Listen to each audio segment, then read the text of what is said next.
Hi everyone, this is Dr. Mike, host of the free iTunes podcast, Psychiatric Secrets Revealed with Dr. Mike, but that's not why I'm here today. This is another Saving Savvy episode. This time we're going to look at the differences between a little pocket digicam and an entry-level DSLR camera or digital single lens reflex camera. Now these are not the most current models by any means, and new models of course always have more features, but this is just to give you some general principle ideas. Okay, so let's look at these two, and they actually have some things in common. I actually wrote notes because it's really early in the morning and I'll probably forget stuff, so I wrote some notes. So some similar things. Both of these will take decent snapshots. So they're both going to take good snapshots. They both have enough kind of image resolution to blow up those snapshots in enlargements if I chose to do that. They both have 3x optical zooms, so I can use the lenses in the camera to kind of magnify my image to get closer to it. They both have completely automatic modes that adjust things like focus, shutter speed, exposure, so I can just set those cameras in those modes and go click and take a picture, and in many cases it's going to turn out just fine. And they both have scene modes. Scene modes are little kind of program settings that allow me to set the camera in ways for particular shots. So I could, for instance, set it in a sports mode, and when it's in a sports mode, it's going to be able to freeze action so I'm not going to get blurry images. Or I can set it in a landscape mode where I'm going to maybe boost up some of the blues and the greens in my image processing, and I'm also going to have a very deep depth of field, which means that everything will be in focus if I'm focusing mountains or that sort of a thing, and many other modes too. So they both do that too, and of course they both have a flash. This one, you can see a little flash there, and this one, if I turn it on and it flashed. There's a flash there. Okay, so they both have all those things. But obviously, as you look at them, there's pretty significant differences. So what we're going to do is we're going to talk about the pros for each of these types of cameras, and then you can decide which type is best for you.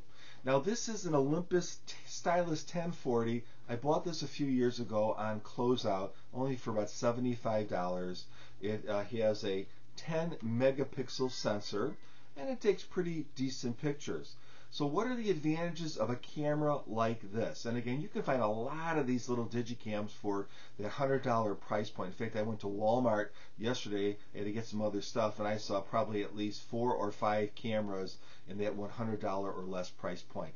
So what are some of the advantages? Well, one of the big advantages is that price point. So for under $100 or a little bit over $100, most people can't afford that price point, and the reality is that these types of cameras are going to take pictures that are really much better than your typical cell phone. So people take their cell phone pictures all the time. These are going to be a lot better, a lot clearer, just a better overall. So for very little money you get a lot better image. The other thing is that they're incredibly simple, and even though they have some adjustments like the scene modes, most people just leave them in the automatic mode. Now, my wife, the lovely Dr. Julie, is really quite brilliant, but she's not very technical. In fact, I think she even has a technical aversion. But I can give her a camera like this, and she can go to the school function or whatever and take some pictures, and she's going to do just fine, and most of those pictures will look pretty good just by pointing and shooting, and she'll get a nice picture. So these kinds of cameras are great if you don't want to read the manual. They're great if your kid is taking them to a sleepover. In fact, I would even give one of these to, with supervision of course, to my 2-year-old grandson. I think with a little prompting, he could even take some pictures that would be usable using a camera like this. But their absolute biggest plus is this. Here's a pocket. Boop, it's in my pocket.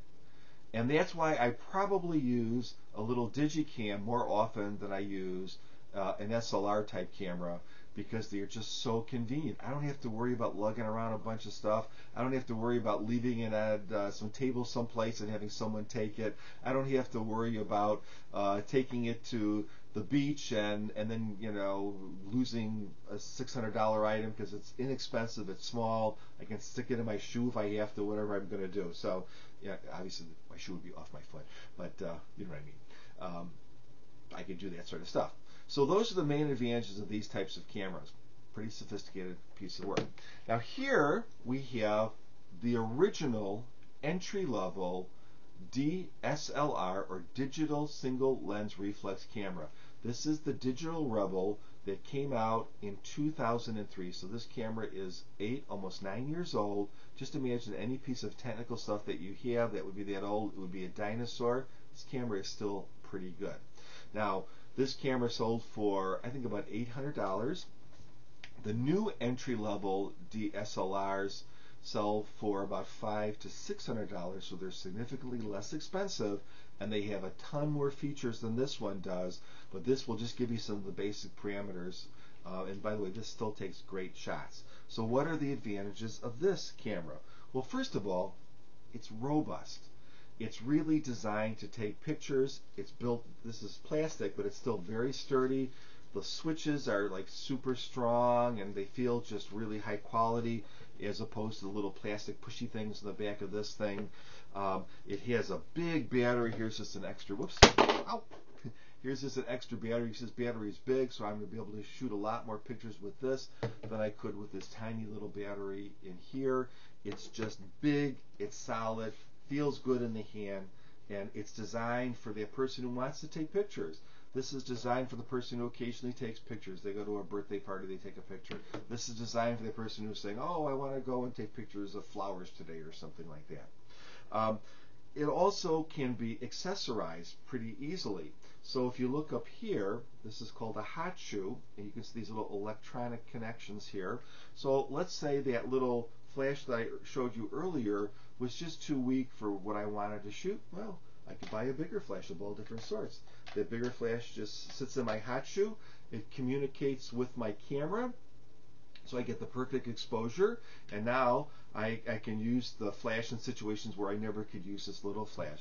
And there's many, many other accessories that you can get, including big battery packs for prolonged shooting or shutter releases and all sorts of other stuff too. So you can accessorize this camera in a way that you could never accessorize this little guy over here.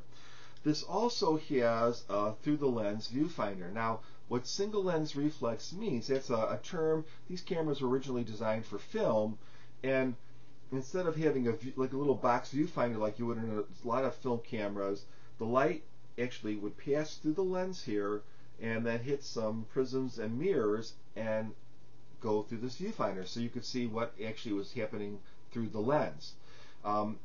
That is, and for most of us, it's probably less important now unless you're really into photography. But the big advantage of having a viewfinder is when you put that viewfinder up to your face, you steady it, and you get a very good, you can see it in bright light very easily, and it works really, really well.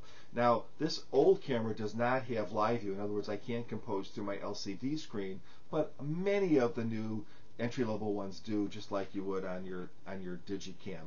So that through the lens system is big, it's bulky, but it gives you a little more precision, and that's kind of a really good thing. It also has a better lens. Now, this little guy has a 3x zoom. They go, oh my gosh, this is a 3x zoom. It's bigger than the camera. Yeah, I guess it is. But the quality of this lens is far superior to the quality of that lens, which I'm guessing might even be plastic. This is the kit lens, and you can, so it's not even the best lens you can buy for this camera, but there are literally probably 30, 40, 50 different lenses that you could get, and they just snap off. You just press a button, and they come right off. And if you want to put a different lens, here's a different lens, I could just snap it right on, and I'm ready to go. So if I want a super zoom lens, or if I want a lens where I can get really like super close to a, now I can't get this on because I'm on, there we go. If I want to get super close to something, or super wide angle, or one lens that's going to work in very low light conditions, or whatever I need, there's a lens out there that's going to do that, and I can just snap it on my camera, and I've really kind of created this whole new experience. Probably in my mind, I'll sit there for later. The other thing is the guts of the camera. So remember I said all the buttons and all that are really a lot more sturdy. Well, the processor in the camera is going to be the state of the art for that particular generation. So maybe this one, being just a couple years old, is a pretty sophisticated processor in it. This one's from 2003, but this was a very, very good processor in that era, and it still does a great job. You're going to be able to do things faster. It's going to turn on faster than a point and shoot. It's going to focus faster than a point and shoot. You'll be able to take more flash pictures quicker than a point and shoot. And these types of cameras will produce images not only in the standard JPEG, which is the standard format that most of these cameras use. It will do that, of course, but it also makes little files called RAW files.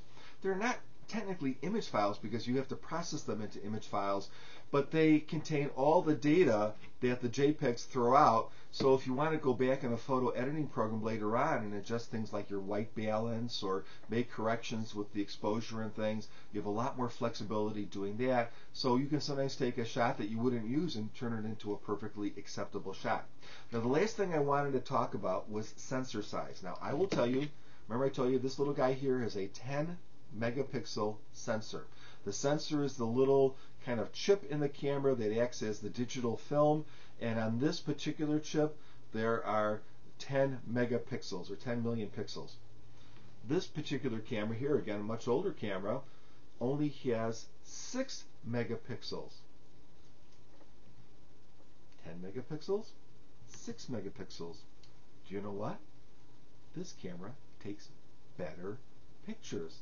And it takes better pictures, especially in situations where the light is maybe it's less than ideal situation. So if I want to take a picture in low light, this camera is going to take a picture that has a lot less digital noise. That's that kind of blotchy stuff that you sometimes see in cameras when you take them when the light's not adequate enough. And it's going to have a lot less smearing, which again kind of makes the images don't look so good. It's also going to have better dynamic range. Dynamic range means the distance between the brightest and the darkest. So this camera here, if I take, let's say, a shot outside that window there. Let's say I'm sitting in the room and I take a shot outside that window. Well, you'll see the bright, but you won't necessarily see all the detail in the shadow from the inside of the room. These cameras are just not capable of doing that, but with this type of camera, it's going to get a lot more detail. I'm going to see a lot more subtlety. I'm just not going to see just this black shadow. I'm going to see other stuff too. So you think, well, why is that? Is the sensor better? Well, it probably is. Is the sensor something, is there something different about this sensor? And that's really the key. This particular little camera has a 1/2.3 inch sensor. Okay? This guy here has what's called an APS-C sensor. Now, just for kind of illustrative sake, I have a little piece of paper here. Okay, and it is writing on it. That way it was writing something in here. Let's say this is the size, this whole sheet of white paper is the size of the sensor on the DSLR. The size of the sensor on my little Digicam is only going to be about this big. So probably anywhere from 8 to 10 times smaller. It's huge. So what does that mean? It means that on this camera, when I put on 6 million pixels, each of those pixels is pretty big. When I try to put 10 million pixels in this little tiny space, they have to be tiny. Bigger pixels gather more light, and photography is all about light. So if I have a nice big surface like this to gather all that light, it's going to be much better in difficult light conditions, like low light conditions, than something like this. In fact, if I have a sensor that's this big, sometimes you see, I'm now seeing little tiny sensors with 14 megapixels. Those pixels are so small. It might be a great thing to sell cameras, but the reality is you might be better off with less pixels on that sensor because the sensors are so small that they're just not going to perform as well in adverse conditions. So in fact, when you look at Digicams like the basic one, you might say, well, the basic one has 14 megapixels, for instance, in a camera in 2011. And then you look at a fancy digicam like the Canon, I think it's the S95, it's only 10 megapixels. What, are they jipping you? No, the pixels are bigger, and that gives you a better picture, and you don't need that many pixels to take great pictures. You don't need a million. You could take, in fact, I've seen articles where people have taken images from a 6 megapixel camera. You can blow them up phenomenally large, larger than you'll ever need as a consumer. So you don't need to worry about having enough pixels. You will have enough pixels. Now, I know people say, oh, but what happens if you want to crop those images? And there's a little truth to that. But the fact is, the quality of the image is what determines a good crop. If you have a 20 megapixels, but it's all grainy and blotchy and smeary, it's going to look like garbage than if you crop a much smaller megapixel picture. So anyways, so that's the difference. So who are these cameras for? Obviously, I think this kind of camera is perfect for the person who doesn't want to spend a lot of money but wants good picture quality, someone who wants the convenience of just being able to slip it in their purse or their pocket, which I think is the greatest thing, and someone who wants simplicity. So really, the digicams are suitable really for the majority of point-and-shoot photographers out there, in fact, the majority of photographers. If you are more serious about photography, you want to take more unusual shots, or you just kind of want to go out there and kind of test the boundaries of what you're doing, then a digital single lens reflex camera is the way to go. Again, this is a primitive one, still great camera from 2003. The new ones are significantly more sophisticated. They are significantly better than this camera, but this camera still is great. Again, 8-9 years old, still takes great pictures. So that's my little talk on kind of point and shoot digicams versus entry-level DSLRs. Hope you found it helpful, and I would appreciate it if you'd give my podcast a listen. It's totally free. It's on iTunes. I put a lot of work into it. Very different subject matter than this, but I think a lot of people would find it interesting. Take care and have a great day.